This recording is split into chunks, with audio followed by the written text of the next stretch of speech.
is looking good, and yeah, so it's pretty much sort of like the bike that is on pole at the moment, ridden by Richard Markenberg. So been interesting how it goes, and it'll be pretty competitive for the year coming up. Well, I was here yesterday for the track day, and Glenn Scatchell jumped on it and went out, and within 2 laps he was doing late 12s. That is good to hear. Thank you, sir.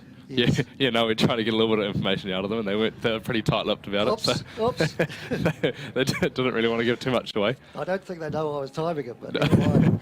No, 12s is good. It's hopefully it's a bike you'll be able to jump on and go fast pretty quickly, and that's pretty much what you expect from a single cylinder. It's pretty easy to manoeuvre around the corners, and yeah, it should be good as we head into the Nationals. Well, there's a bit of a joke going on in the program at the moment where they've come up with some nicknames. Richard Stocker's best Markham Barrett.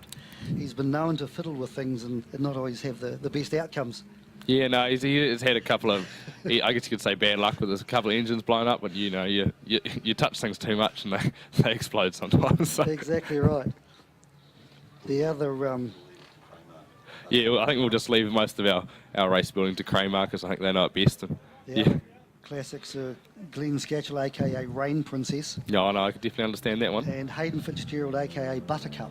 Yeah, no, I know Glenn Scatchell. I think he's been on slicks before, and I've been on wets, and I've seen him go around the outside of me in a full wet track on slicks. So I just leave most of the wet weather riding to Glenn, and I just sort of try and tag along. I know my limits. Well, I was just talking to Craig Sheriffs about 20 minutes ago, and unlucky. Chris Osborne said to him that he's lost his crown of being Rain Princess. He was quite happy to hand it over. No, Glenn is definitely a good rider. I mean, you got to earn these sort of things, and he's definitely gone a long way to sort of putting himself up there. So if you're good in the rain, you can be pretty much good anywhere. It's a big test about how good the rider is, and how you have throttle control, and controlling a bike under tricky conditions is sort of the mark of a really good rider. Yes, very much so. So Richard Markham Barrett's got a fairly substantial lead out there. First standing lap he did a 1:18.5.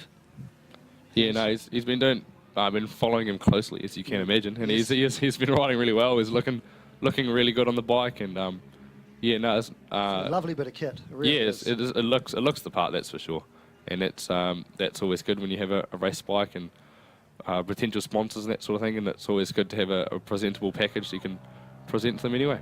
Exactly. Have you had much to do with MV Augustas before?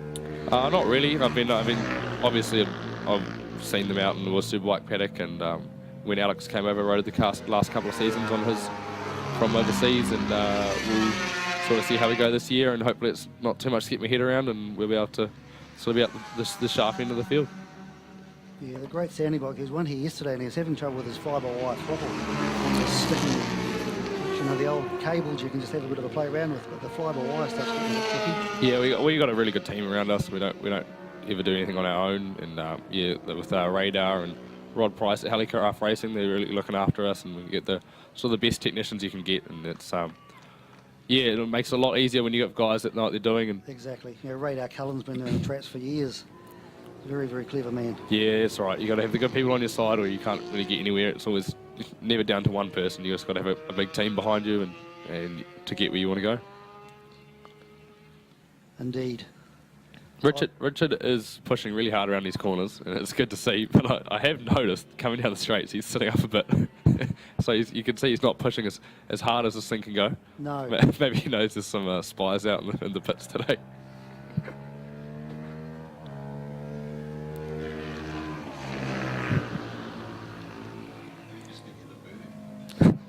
Yeah.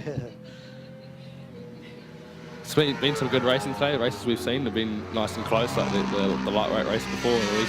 Reece got a good jump in the rest of the field, but there's a good sort of battle groups going on. And exactly. It's good to see that they're still at club days, still competing and sort of able to push each other around, and not just in a gentlemanly like way, respecting each other. And yeah, it's good to see. Yeah, well, even yesterday we had probably over 130 riders out here, and there were only 2 incidents, which was yeah, that's always good. Always good. Weather was fantastic.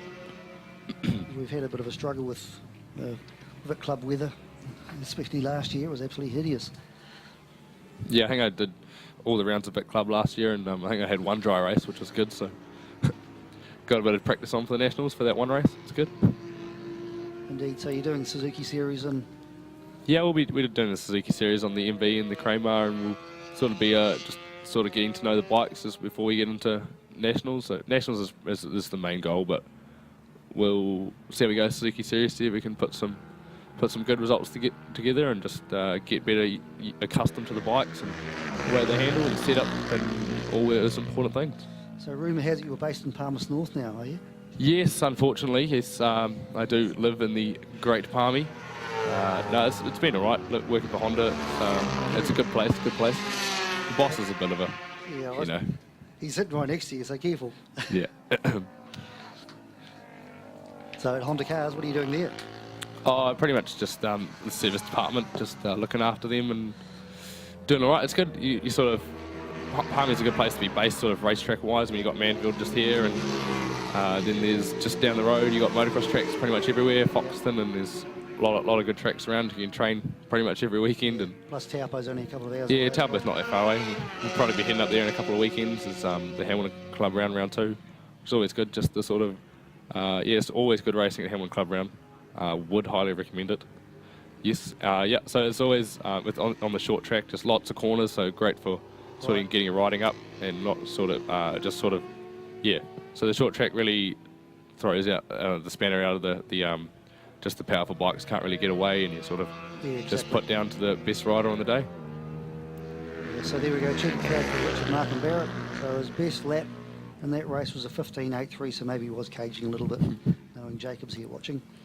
Yeah, no, I know that that bike can go a lot quicker. It's the Suzuki series last or maybe 2 years ago. Riding the 450 Greg Percival's one, we're doing 12s the whole race. I remember coming past the finish line of qualifying and seeing my best lap time I'd ever done on the board, thinking, oh, that's pretty good. And then seeing P5, so I'm like, oh, man. Yeah, that's always a bit depressing, isn't it? No, it was good racing that year. I think we had 5 of us within 500ths of a second at one stage on the last lap.